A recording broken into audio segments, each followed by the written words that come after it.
Tapos ngayon tila merong pinaparinig sa si Amy Marcos. Panoorin mo to. Ito, pasok. Sinisi ni Senadora Amy Marcos ang mga taong nakapaligid kay Pangulong Bongbong Marcos sa kanyang pagkakasakit. Ayun, nagkasakit na nga si Bongbong, pambihira talaga. Wala kasing nag-aalaga sa kanya. Sino ba dyan sa nakapaligid sa palasyo, sa dinami-dami ninyo, ang talagang nagmamahal sa kapatid ko? Kanya-kanyang agenda kayo dyan. Wala naman umaasikaso sa kanya. Habang may sakit siya, kung ano-ano namang ginagawa nitong mga feeling presidente. Naku! Ayan na nga ang... Ang payo pa ng senadora sa Sino yung piling presidente? Alam naman natin, di ba? May chismis dyan. Sinabi ko na sa inyo ito eh. Meron tayong... May bibuit tayo dyan sa loob ng Malacanang eh. Hindi lang nila alam. Pero may chismis daw dyan, di ba? Paulit-ulit sinasabi sa atin yan eh. Alam mo... Si BBM, wala daw yan. Kung ano yung description ni Senator Amy, ganun daw si BBM talaga.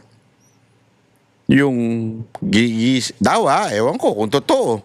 Si Senator Amy na nagsabi, almusal, Mary Jane. Di ba? Tapos, tuloy-tuloy pa rin daw. Malala pa nga yun ang pagkabanggit ni Senator Amy. Yun daw ang sabi. At ang nagdidikta daw dyan, walang iba kung hindi yung Remulla Brothers. Mukha kasi the most, nung panahon na DOJ pa si Boying. The most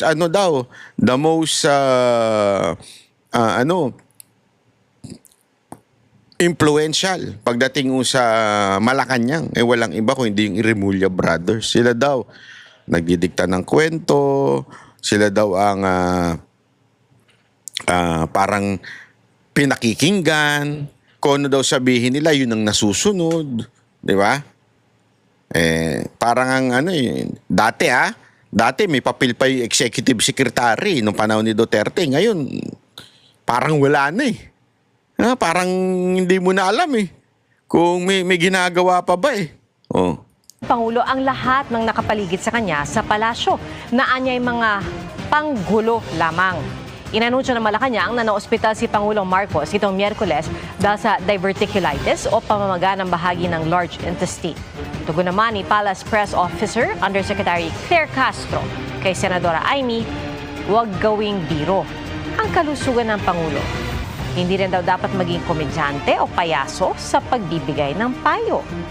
Dagdag pa ni Castro, totoong puso at pagkalinga ang kailangan ng taong may karamdaman. At huwag daw magpaka-plastic sa mata ng nakararami. Paano naging biro yun? Alam mo, maybe the way na magsalita si Amy, mukhang kasi yung itsura niya, di ba? Pero paano naging biro yung ganong dating?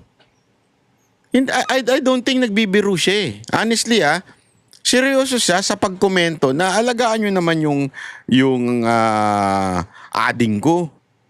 Kasi nga, siguro mas may alam pa siyang malalim na dahilan kung bakit na-ospital.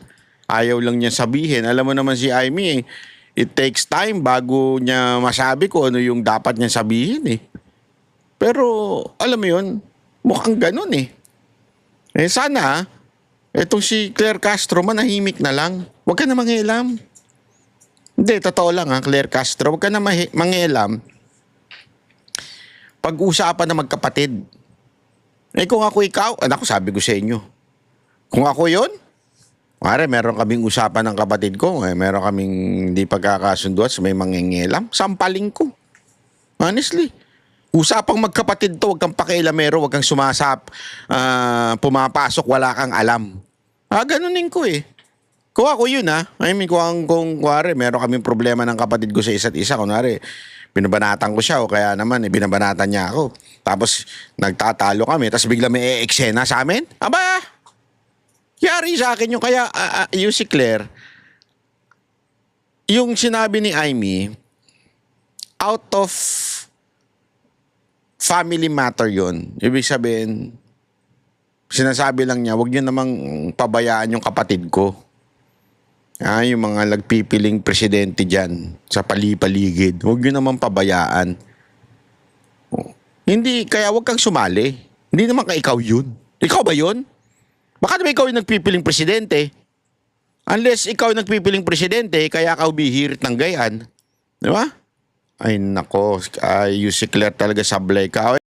Kami ang boses ng masa, hindi natatakot. Katotohanan lang, di kami nalulunod. Walang bahid ng sismis, lahat ay totoo.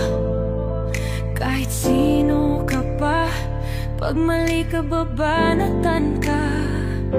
Walang pinipili kulay, wala kaming kinikilingan. Basta para sa bayan, kami lalaban. Pagdama palakpakan, pag mali banatan. Di matitinag, di matatakot, para sa bayan tuloy ang sigaw. Sa harap ng kamera, walang halong takot. Mga baluktot, lahat kayo'y tutumba.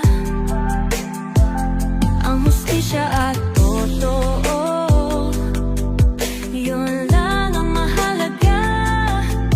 Kahit sinong harang, di kami matitinag.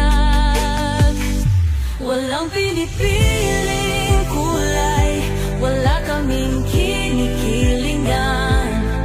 Basta para sa bayan, kami lalaban.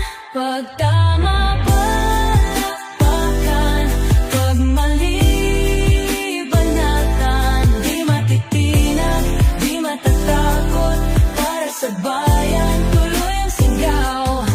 Kung nasa tama ka, ikaw ay aming kasama. Pero pag mali ka, handa ka na bang mabasag? Banateros kami, walang inuunan. Dahil bayan muna, bago ang sarili.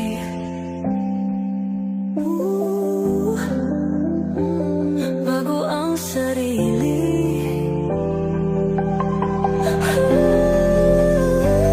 Pag tama palakpakan, pag mali banatan.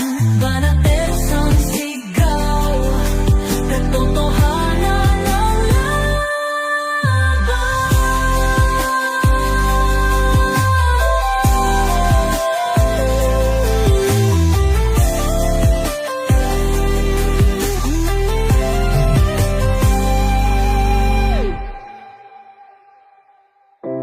Sa